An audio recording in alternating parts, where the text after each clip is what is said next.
Bismillahir Rahmanir Rahim, alhamdulillahi rabbil alamin, wa sallallahu ala Muhammadin wa ahli baytihi at-tayyibin at-tahirin, wa inshallah le créateur de l'univers, le miséricordieux par essence et par excellence. Que la paix et la bénédiction d'Allah soient sur notre maître Mohammed, sur des prophètes ainsi que sur sa sainte famille. Chers frères et sœurs en islam, assalamu alaikum wa rahmatullahi wa barakatuh. Nous sommes toujours devant vous pour parler des mérites d'Imam al-Hussein alayhi salam à travers les versets du Saint-Coran. Lors de notre précédente émission, on a eu à parler de l'infaillibilité d'Imam al-Hussein alayhi salam. On s'est appuyé sur le verset qui se trouve dans la sourate Al-Ahzab. Aujourd'hui, nous parlons aussi, nous disons que Imam al-Hussein alayhi salam fait partie des enfants du saint prophète alayhi sallam. Et là aussi, c'est par un verset du Saint-Coran qu'on va le prouver.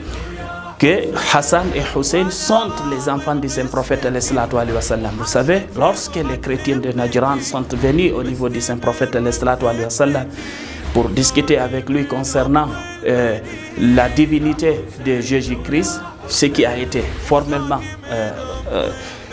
réprouvé par le Saint-Coran. Le Saint-Coran n'a pas accepté cette version du tout, et le Saint-Coran nous a dit que Jésus, certes, est une des créatures d'Allah subhanahu wa ta'ala, que sa naissance miraculeuse ne fait pas de lui un enfant d'Allah.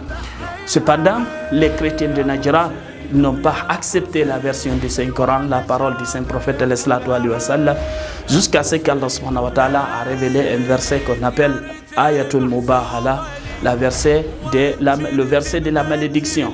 Et donc, ce verset disait au Saint-Prophète de les appeler, de leur dire de faire venir leurs propres personnes, leurs familles, c'est-à-dire enfants et femmes, et ils vont faire la malédiction sur tout menteur.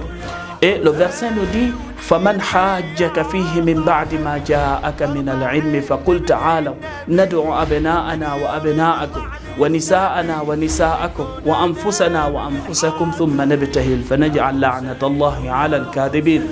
Et le verset nous dit, la sunna nous dit que ceux qui ont été appelés ici, c'est-à-dire à travers l'histoire des musulmans, du côté des femmes, c'était simplement Fatima Zahra, et du côté des enfants, c'était simplement Hassan et Hussein. Et du côté des Anfusana, notre propre personne, c'était lui, le saint prophète sallam, et Imam Ali.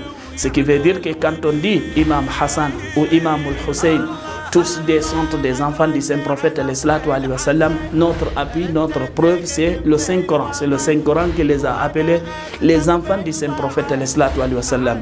D'où une des mérites d'Imam al-Hussein alayhi salam.